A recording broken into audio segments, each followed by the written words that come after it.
જીસીસીઆઈની વર્ષ 2026 અને 27ની ચૂંટણી પ્રક્રિયાની સત્તાવાર જાહેરાત. સિનિયર ઉપપ્રમુખ અને ઉપપ્રમુખ સહિત 25 સભ્યોની ચૂંટણી યોજાશે. 9 થી 16 જુલાઈ સુધી ઉમેદવારી ફોર્મ સ્વીકારવામાં આવશે. ઉમેદવારી પાછી ખેંચવાની છેલ્લી તારીખ 18 જુલાઈ રાખવામાં આવી છે. 27 થી 29 જુલાઈ દરમિયાન ઓનલાઈન વોટિંગ દ્વારા મતદાન કરવામાં આવશે. આ ચૂંટણીનું અંતિમ પરિણામ 30 જુલાઈ જાહેર કરવામાં આવશે. પ્રથમવાર ગુજરાત ચેમ્બર ઓફ કોમર્સમાં ઓનલાઈન વોટિંગ થશે.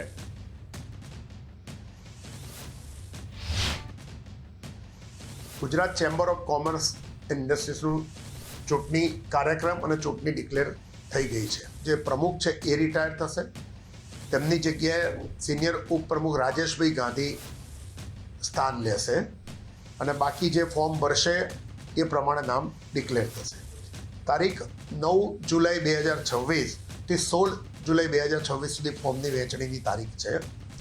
16મી એ સાંજે 6:30 વાગ્યા સુધી ફોર્મ સ્વીકારવામાં આવશે અને ચકાસણી બાદ 18મી તારીખને શનિવારે સાંજે 4 વાગ્યા સુધીમાં ફોર્મ પાછા ખેંચવાની તારીખ છે. મતદાન વોટિંગથી 27મી સોમવારથી 29મી સાંજે 6 વાગ્યા સુધી થશે.